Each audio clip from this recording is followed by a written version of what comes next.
So these are the stones that I got fabricated. I have 2, 4, 6, 8, 10 stones, and it's roughly about 25 tons of stone. So each one of these is around 5 tons.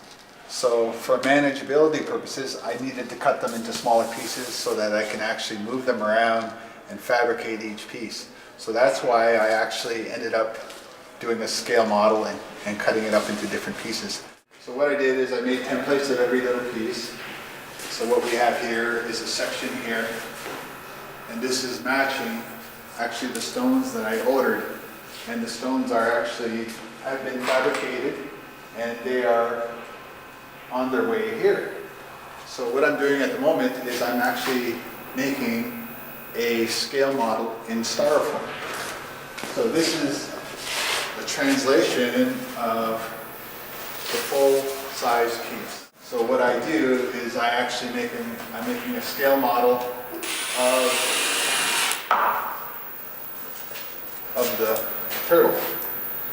So I've taken a template, cut them out, and what we're going to do is after I'm finished carving it all out of styrofoam, we're going to fiberglass it, and we're going to use it on one of the sites. So each one of these represents one piece, 10 pieces all together, and the rest are all over here. So all these pieces have been put together. I've cut them all, numbered everything to basically correspond with each one of those pieces. So this is a set, 1, 2 for one of those. This is another set, then I got another set. So I actually got 5 different sets altogether, which equals 10 pieces of stone for the final sculpture. This is the finished maquette. This is the one that Council Fire and the City of Toronto agreed upon using for the project. So what I did is I took this model, blew it up, and because there's not enough detail on, like, let's say, for example, the head, so what we did is we actually took the head and we did a 1-to-1 model, and we made a 3-dimensional model of it. So that way I can work out all the small little details and create something that will work with the whole sculpture overall. And with this, I am also going to be doing the same thing with the claws. Taking the claw and doing a 1-to-1 scale model and working out all the little details for that. As I'm working on this, I actually have my 2 young apprentices here.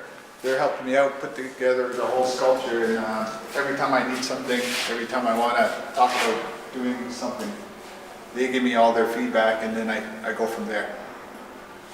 Say hello. Hello. Hello. This sculpture project is, it's not like any other project. It's, what it is it's actually a collaboration between Council Fire, the residential school survivors, and the community at large. So what we're doing is we're working as a team. We're putting this whole project together, we're approving designs, we're approving the overall look, the overall idea of what we're trying to talk about here.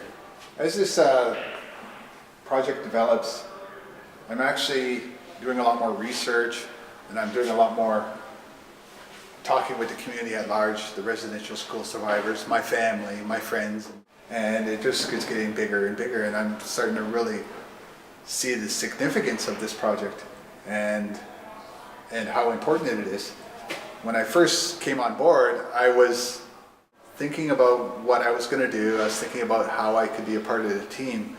But as I do more research and as I talk to the people, it just becomes a lot more personal to me.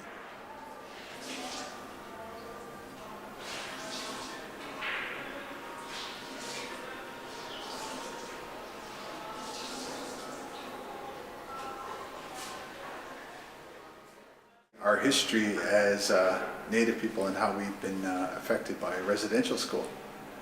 My family members, my uncles, my aunts, my grandparents, everyone has been affected by this on a level where, for example, our language.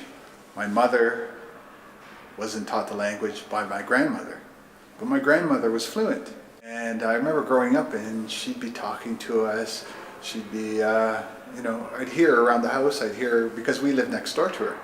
And actually my father also, he's fluent. And when we actually moved out west for a couple of years, I lived with my father, and he actually used to call my grandma. They would talk on the phone for like about an hour and a half. And I would be in the background listening because they'd be speaking Ojibwe the whole time. And I'd be, oh, I wonder what they're doing, what's this? And it's like, but at the time I really didn't understand. I was about 12, 13 years old. But what my father was doing was he was getting a chance to speak the language, practice the language, and work on his connection to his home, which is Niiwin, where we're all from. And he wanted to keep that connection strong and alive, and that was one way of doing it. The more I actually look into it, and the more I talk to people, I'm really understanding that how deep this is and how far reaching this is, that it has affected all of us.